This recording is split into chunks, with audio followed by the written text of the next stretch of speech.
Wolford the other way at the 30, the 40. Wolford to midfield. Miles Wolford with the pick. The Heels on the doorstep of an enormous victory. Williams is the running back next to Howe.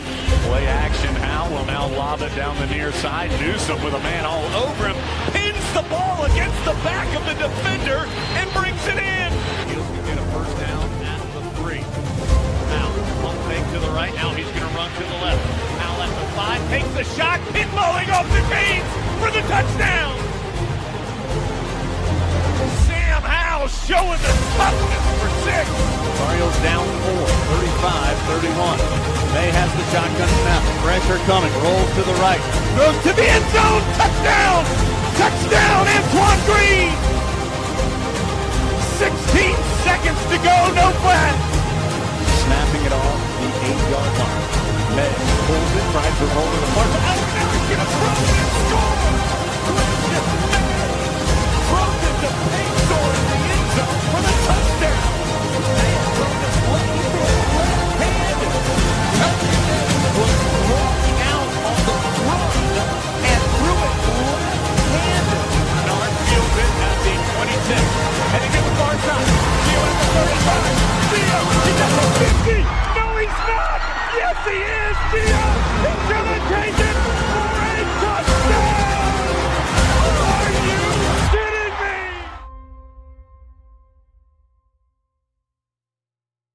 What's going on, guys? Welcome into another edition of the Heel Tough Blog Podcast. It's your host, Anthony Pagnotta, with you guys, as always, here on a special edition of the podcast, getting you ready for Super Bowl Sunday, as the Tar Heels have 3 guys that are getting ready to play in Super Bowl 60. Of course, the most famous of that group is Drake Maye, and so we got to get his high school coach on, Scott Chadwick, to talk a little bit about Drake, his time back at Myers Park High School and everything like that. First of all, you see him wearing the Clayton High School shirt, sweatshirt right there. Coach, how was this past season for you, man? You made it to the state title game and everything like that. You guys come up a little bit short, but ultimately had to be a very exciting year for you as a head coach. No question. Obviously you want to win when you get there, but just the experience of playing in the state championship game was a great moment for our guys. And, a special thank you to the people at North Carolina. The people at UNC were great. Did everything they could to make sure that our guys had a first-class experience there that night. So I thought the staff there did a great job.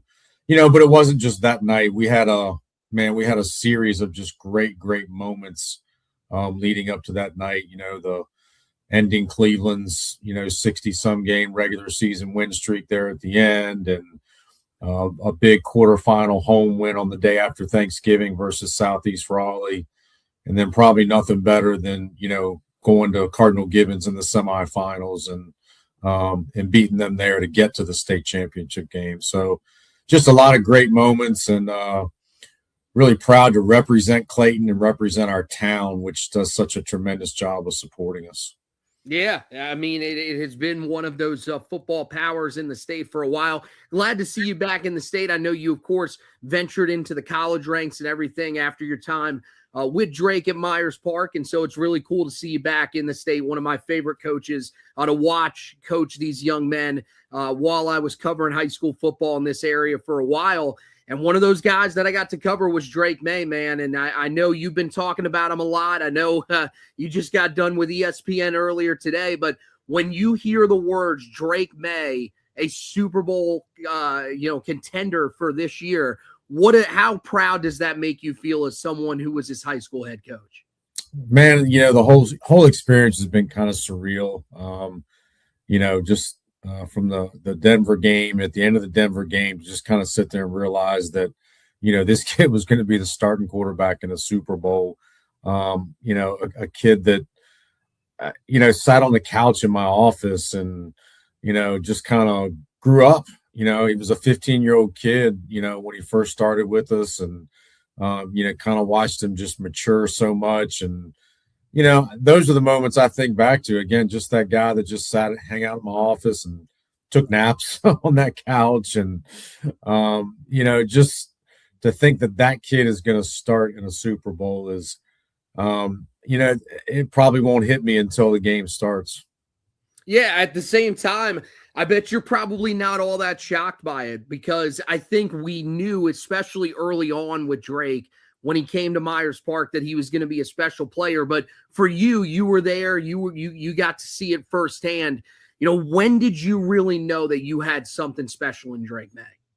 It kind of started with getting him in January of his freshman year when he was still at Huff. I was the Charlotte director of the Quarterback Factory, which was a national, quarterback training group. And Josh McCown worked with me, and Drake, started coming to our group, and we started training him. And on the first day that he showed up, that I knew he was coming, I'd heard the stories about the youngest May kid and the freshman at Huff. And when I knew he was coming to our group the first time, I told Josh, hey, the May kid's coming today. And, we kind of, when he got there, just told him to go, hey, warm up. And we just kind of stood by and watched him.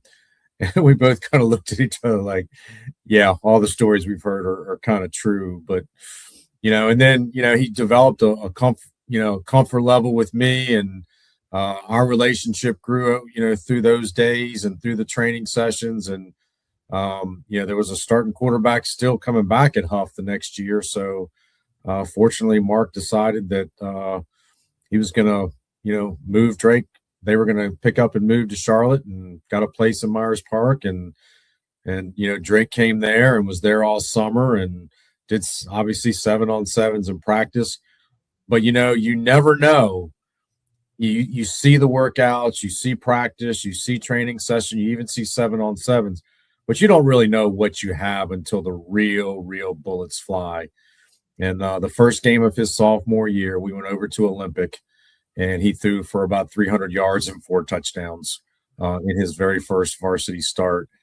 And honestly, that never changed. That what we saw the very first night from him was what we had from him his entire career at Myers Park. Yeah, he was sensational to watch. I got to watch a few games of him there. And, one of the things that really amazes me about him is his ability to throw the ball down the field and be so accurate when he's throwing the football down the field. What makes you, think that he, has that type of success? What has he been working on throughout his entire career to really be that accurate down the field and be somebody that is a little bit more than just that guy that's winning in the short and intermediate portions of the game? To be honest with you, going into his junior year, teams kind of changed the way they played us defensively.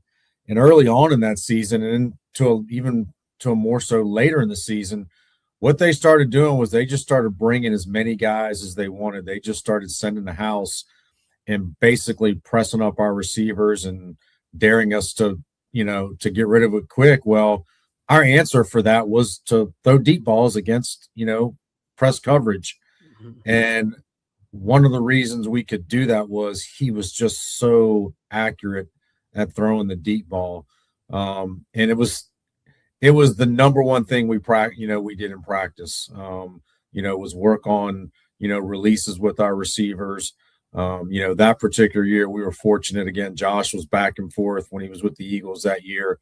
But DJ McFadden, who's now the head coach, that just went to West Charlotte from Independence, DJ was our receiver coach. And so, I feel like we had a really good group of guys there working with the quarterback and the receivers.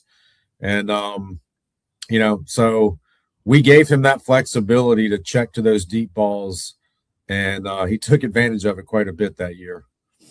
Yeah, and it really continued into his senior year. And then, of course, when he goes on to Carolina, one of the other things that we heard a lot about him, you heard it about the previous quarterback too, in his time at Carolina with Sam Howell, was how studious he was, how much of a student of the game he was. Was that something that you noticed pretty early with Drake too? Was that, he was in the lab? Like I had to laugh when Cam Newton got a little offended by the fact that he didn't know what show he was on when Cam was talking about him. And I just thought to myself, knowing some of the stories about him, that's probably just Drake being honest, because Drake's in there studying, getting ready for the next game. Yeah, I said to somebody today, there's a lot of people that have talent. There's a lot of people that have abilities. Maybe not quite what Drake has from a physical standpoint, but what separates those that truly use that talent is a couple of things, and it's things that Drake had. Number one, the makeup. He was very mature early. You could at 15 years old carry adult conversations with him and have those conversations and talks. Maybe that was because he was the youngest of four brothers, and he was used to being around older people most of his life. He cared tremendously about the product he put on the field. Extremely competitive, but extremely hardworking. He would do so much on his own outside of practice. He'd always get the receivers out there, and he'd always organize that, and he always. I think our best moments were, we had a thing on Wednesday night where I would take the game plan that we had for that week, and I'd look at the things we had done in practice, and him and I would just sit down after practice on Wednesdays, and again, he'd sit there on the couch, and I'd pull up the whole game plan for the week, and I would ask him, all right, what do you like? What don't you like? What do you like in this situation? What's your favorite third and long play? What's your favorite 1st and 10? What's your favorite red zone play? And I was comfortable doing that because I knew that he knew the game plan. I know that the things that I had given him on Monday to prepare and the game plan that I know he had spent, 3 days, not just physically doing it, but mentally trying to digest it. So I felt comfortable, giving him the autonomy to decide what was gonna end up on my call sheet for Friday night. Yeah, I mean, and that's amazing to be at that point. Just shows how good of a connection you two guys really had, and it really showed in his senior year. I remember watching a couple of games this senior year. That was actually his junior year. He didn't remember. That was his junior year where he had that year. He didn't have his senior year because of COVID. Oh, that is right. I remember that as his exactly. Year, you think it was his senior year because it was his last year, but he was just so mature, to be honest with you, that it really felt like that. You go back to that junior year, and I mean, it was just ridiculous, the numbers that he put up. Was there a point where you really felt like everything was coming together and this was a team that was going to win a state title? Yeah, really, right from the start. And you talk about his numbers. I tell people all the time that a lot of times you can take numbers and maybe, make them tell a story that's really not really accurate. 50 touchdowns, 2 interceptions. Those numbers told the accurate story. And I think it was 73% completion percentage that year. We averaged 50.0 points a game. I tell people all the time that I've lost 3 state championship games now, but I've never had a more, heartbreaking loss than the playoff game that year down at Richmond County. We'd been ranked number 1 in the state all year. I think we were like 47th in the country, and we were rolling. And, we went down there that night and just the fact, first off, that we had to go down there and play. I did never, still to this day, don't understand, the playoff system that made us have to travel. Since we had won there the year before in the playoffs, but we didn't play very well. As we didn't play our best that night. We didn't play great defensively in the second half. We sure as heck did not get a very good whistle that night at all. And that was a truly, truly special team. To be honest with you, it's probably the best team I've ever had. And again, I've coached them for 4 state championship games, but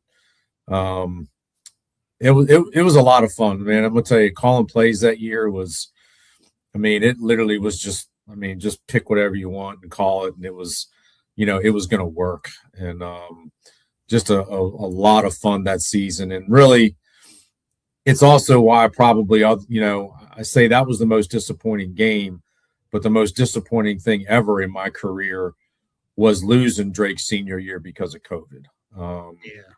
not having him be able to play his senior year, not being able to coach him his senior year, but really more than that, just not being able to, again, have him sit in my office and meet with him and hang with him. I feel like I was really cheated by COVID. Yeah, I can imagine. I think we all kind of felt that way, especially, that junior year, as you mentioned, really felt like he was going, towards winning a state title. I thought that team was bound for a state title. I had seen you guys a couple of times, made the trip out there to Richmond County to watch that game. And, of course, you guys ended up falling short in a game that was an absolute classic between your two sides there. Weirdly enough, him and the quarterback that beat him on that night ended up in the backfield, Caleb Hood. So, that was definitely, something that we felt like the next year, if you were able to play that season, man, it was really all going to come together for that group. But, that's definitely one of those things that I'll remember for a long time. Let's lighten it up here just a little bit. One of the things that I think is really unique about Drake is the fact that he's got such a close-knit family. We've seen all the jokes that they've made. They had the draft night video that they put together for him and everything like that. How did you witness their relationship, when you were on the sidelines coaching him? Did you see were those guys around a lot, or, how was that relationship for him during that time? No, I developed a good relationship with all of them. And, I've said often that I truly believe that Drake's competitive nature was, was because he grew up in that family. I like to say as the youngest, and here's the funny thing, Drake's also the smallest of that group too. He's not just the youngest, he's the smallest. And in order for him to survive, he had to be incredibly competitive. Otherwise, those guys would have eaten him alive. So I know his competitive nature came from there. I know they competed with each other. They still do. But the one thing I was always so impressed with, and I always credited, Mark and Ame with, was the fact that those four guys are each other's biggest fans. Those guys, love rooting for each other. They support each other. I really saw, probably the most with Drake and Luke. Drake's sophomore year with us was Luke's last year at Carolina. And most Friday nights, Luke made the trip back to Charlotte to come to our games. I do remember there was an announcement made at school one day on a Friday. We had a home game coming up, and they asked the students to please don't bother Luke Maye at the football game tonight. He's here to see his brother play. And, Luke was so gracious. Kids would come over and he'd sign everything and take pictures and everything. But it just kind of got to the point where we had to ask the kids, hey, let the guy come just, and watch his brother play. And, and then, I'd watch, Luke's basketball games in the winter, and there's Drake behind the bench. Almost every home game you see Drake back there. And Cole wasn't around as much during Drake's time at Myers Park because, he was at Florida. But you certainly got to know Bo really well and Luke, and, played golf with Luke and Drake. And Luke unfortunately got put on. It was me and Luke versus Drake and one of my other coaches, and poor Luke got stuck with me. But I really, really admire the relationship that those guys have with each other. They compete, but they're also each other's biggest fans and best friends. And I think more than anything, that's got to make Mark and Ame really proud. Yeah, I mean, I think the relationship that they have is incredibly special. I know those guys are going to be incredibly psyched to be there supporting Drake here this upcoming weekend. And one other person that's going to be really excited too is Ann Michael. I have to ask you, did you have any interactions with her, and did she bake for you guys at any point during his time at Myers Park? I never was the beneficiary of the bake miss, unfortunately. That never came our way. she was obviously around, on Friday nights quite a bit. She was still at Huff when, Drake was at Myers Park. It was very well known amongst the girls at Myers Park to not even bother. Don't even bother. He's locked into the middle school, now high school girlfriend. So, there's no point in even going down that road. And so we certainly knew of it. And then, the funny thing was when Drake was a junior, we went to Huff and played. And, absolutely just beat the brakes off of him. I took Drake out at the end of the third quarter. We were up 68-7. And lo and behold, Huff puts a freshman quarterback in to finish up the game. And he actually threw 2 touchdowns against our backups. And the game finished 68-21. Well, that quarterback was Tad Hudson, who is now Drake's brother-in-law, because that's Aunt Michael's brother. And I had no idea that her brother was that age. And we're sitting on the bus going home, and Drake's like, that's my girlfriend's brother that just did this. And I was like, no, I didn't know that. He's like, yeah. He's like, he came in and threw those 2 touchdowns. And I was like, I had no idea. So it's kind of funny. Yeah, really cool. And Tad, of course, would go on to play at Carolina for a little bit, of course, transferred. I think he's still hanging on at Coastal there. Yeah, he was at Coastal. He went in the portal. I was actually trying to help him a couple of weeks ago when he was in the portal, but I think he may end up having just gone back to Coastal as a student for the time being. Gotcha. Yeah, always wanted to see him land on his feet. Good kid, a hard worker, and I thought next in line after Drake. Yeah. But, tough act to follow there. One thing I wanted to ask you with Drake and his recruitment to Carolina, he was committed to Alabama at one point, and it seemed like that was the direction, and it felt like it was going to be really hard for Carolina to be able to swing him back in their direction. What did you notice? What was the change that really allowed him to start thinking Carolina and eventually, of course, flipping his commitment to Carolina? I think there were a few things at play. Number one, when Coach Brown came in, you remember when Drake's recruitment started after his sophomore year that fall, they had a terrible year, Coach Fedora's last season. Yeah. And it just wasn't a place that was attractive to go play football. And, and that's why he, really didn't consider them the first go around. But Coach Brown kind of, came in and I think the first thing that helped change it was Coach Brown changed the North Carolina program to the point that it was okay to go there and play.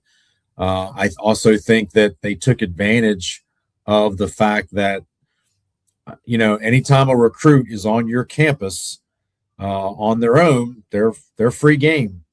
So Drake was on that campus a lot watching basketball, and I think coaches really did a really good job of probably watching a lot of basketball games when Luke was a senior because they needed to go be around Drake.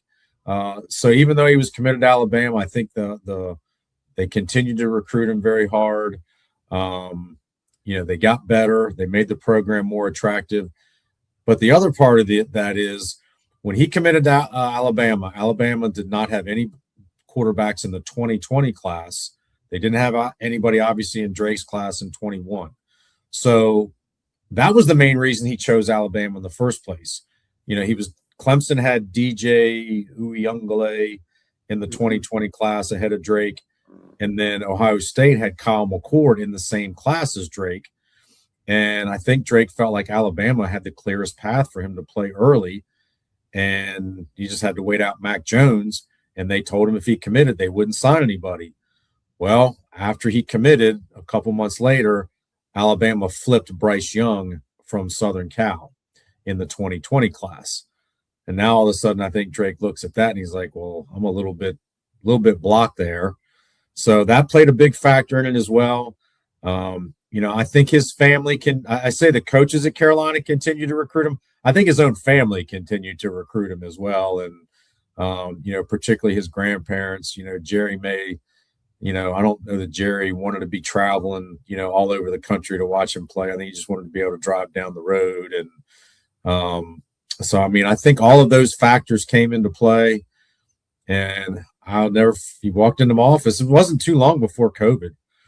And he sat down. He's like, Coach, I think I'm going to flip from Alabama to North Carolina. And I was like, okay. I mean, it doesn't matter to me. I'm not going to college, whatever you want to do.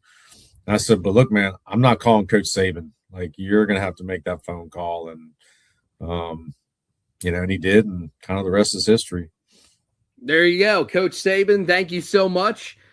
We would like to say we got the better quarterback, but you did win a national championship, so I think you're satisfied with that too. But we love the Drake legacy at Carolina. And when you look at him, when you watched him at Carolina, where were the areas that you really saw him grow from his time at high school to his time with the Tar Heels? Well, the main way he grew was because he was allowed to run a lot more in college. We were not real fond of him taking off and running, and we didn't want our prized possession to be putting himself at risk. So, and I was talking to somebody about that today, that we did a lot of 6 and sometimes even 7-man protections to protect him. We felt like we had enough, our receivers were good enough and our system was good enough that if he had time, somebody was going to get open and he would get him the ball. So we did not have any design runs the way you saw. So I would say that was the biggest difference was, he became much more of a dual threat quarterback in college than he was in high school. And you maybe blame me for a little bit of that. I know one time he carried the ball like 15 times in a game his first year at Carolina. And I texted Phil Longo the next day and I'm like, man, if I'd have let him do that, you might have had to put a defibrillator on me. There's no way I would have allowed him to do that. So, well, you're a better man than I am. Well, it produced one of the great moments in the T-shirt that I'm wearing right now, Air Drake, one of his games against App State where he finds the end zone in overtime on a running play. So, yeah, trust me, I think after you saw the highlight of Sam Howell in the intro, when you see him taking hits like that, you were worried about the same thing happening to Drake. So it's understandable. But, I mean, this kid, the one thing that's amazing about him is that every time that you seem to think that he's not going to be able to accomplish something, I mean, with the legs, I think that was the one thing you were always worried about with him was he would end up getting hurt or something like that. And then, I mean, we see the moment where he calls his own number in the AFC Championship game and just says, I'm taking it with my legs, man. It hasn't been a great day with my arm, but I'm going to find a way to get us to the Super Bowl. First of all, with that moment, and then I'll ask you one last question and we'll get you out of here. But with that moment, I mean, what were you thinking watching as a coach? I mean, in that moment as a coach, were you probably thinking, oh man, I would be furious if he called his own number, but at the same time, probably confused with it because he ends up sending us to a Super Bowl. What were you thinking in that moment? Honestly, when he turned the corner and I wasn't sure if he was going to get the first down, my first thought was stay in bounds. Like, don't run out of bounds and stop the clock. But when he did it, I just like him, I jumped off my couch and I was like, first down. I mean, I signaled it too. I was like, oh my God, he's going to the Super Bowl. And then I did notice he got the first down, but he did run out of bounds. And it brought me back to his moment in his sophomore year where we were over at Porter Ridge and it was a back and forth, high scoring game. And we were up by 4 with, under a minute to go. And probably only one of the few times all year I called a design quarterback run because I knew they would fall for it. And he gets it, gets the first down, and he turns, he runs out of bounds and stops the clock. And I was like, but it was all right. We were still able to take the kneel down. Well, we're walking off the field after the game, and Mark walks up. I'm standing there with Drake, and Mark walks up. Now, mind you, the kid and that night, he was 13 for 16 for 260 yards and 3 touchdowns. And Mark walks up to him and says, "How'd you run out of bounds on that last one?" and I was like, "Oh man, there's a dad right there." And I asked him after the game. I asked him, I guess Monday after. I said, "Did your dad yell at you for running out of bounds on that last play?" And he goes, "No." He goes, he goes, "Believe it or not, I thought he might say something about it." That's amazing, man. I love Mark. Mark, especially because he was a quarterback, man. You know, he's given Drake all of these different things probably, and I'm sure he's going to be giving him a lot of advice too. But, you know, going into this game, what would be your advice to Drake? Maybe you have talked with him already before this game. You know, what advice would you give him? Because, I mean, yeah, the playoff run, it hasn't been the most spectacular. It hasn't been one that's going to blow people away. And he's been under a lot of pressure. You said it during his time at Myers Park, he was under a lot of pressure. So what would be your message to him going into this game against Seattle? I think first off, the one thing I've told him, you know, is have fun first off. Like enjoy the moment, enjoy the experience. You know, moments like these are literally once in a lifetime moments. And people are like, well, he's 23. Well, Dan Marino was 24 and never went back. So, you know, it's not guaranteed. You know, I told him, I said, you know, I went to 3 state championships in 4 years when I was like 30 years old as a head coach. It took me 21 years to get back, you know, and it wasn't like I sucked as a coach. I mean, 7 of the last 8 seasons I've coached, I've won at least 11 games. So, you know, we've been good, but you know, it's not guaranteed. And that's what I told him. Like, man, this is, you know, I know you're probably going to have more opportunities but you're not guaranteed to have this moment again. You know, enjoy it, take it all in. And that's really what I've talked to him. I don't really talk to him much about X's and O's and things like that, mainly because he's got enough people talking to him about that stuff. You know, he's got enough people, you know, talking about game plans and talking about what to do here. I like talking to him more just about, you know, other stuff in general and just not filling his head more with, you know, what he should do on 3rd down in the red zone. Yeah, I mean, I think that makes perfect sense because he's getting a lot of great coaching. I mean, we saw the moment between him and Josh McDaniels on the sideline. I thought that was a really revealing moment, but at the same time, really cool moment for Josh McDaniels to say, hey, man, look, it is hard. I know it's difficult, but we got this. Just make the plays that you have to make, and we'll get out of here, and we'll make it to the Super Bowl. And they did.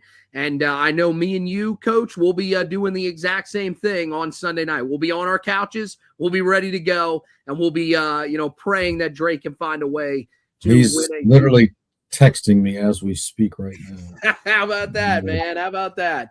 That's awesome. Mm. So, yeah, no, we'll be, you know, hopefully, you know, we'll be talking about a championship from one of our guys. I think that'll be really cool to sit here and talk about. And hopefully we can talk to you again down the line here soon. I know you've got some really good players up there at Clayton. You know, there's a couple of guys in the 27 class that are really talented that you never know. They could make it to Carolina, and we could be one day talking in the same situation about someone else playing in a Super Bowl. So, Coach Scott Chadwick, thanks for joining me, man. I really appreciate it. Best of luck to you moving forward. Anthony, thank you for having me. I really appreciate it. All right, guys, that's going to wrap it up for this edition of the podcast. Make sure you head over to the website. Coverage of Super Bowl 60 from a Tar Heel perspective will be coming your way over the next couple of days. So that shuts it down for this edition of the podcast. Want to thank everybody for watching and listening. And as always, go Tar Heels.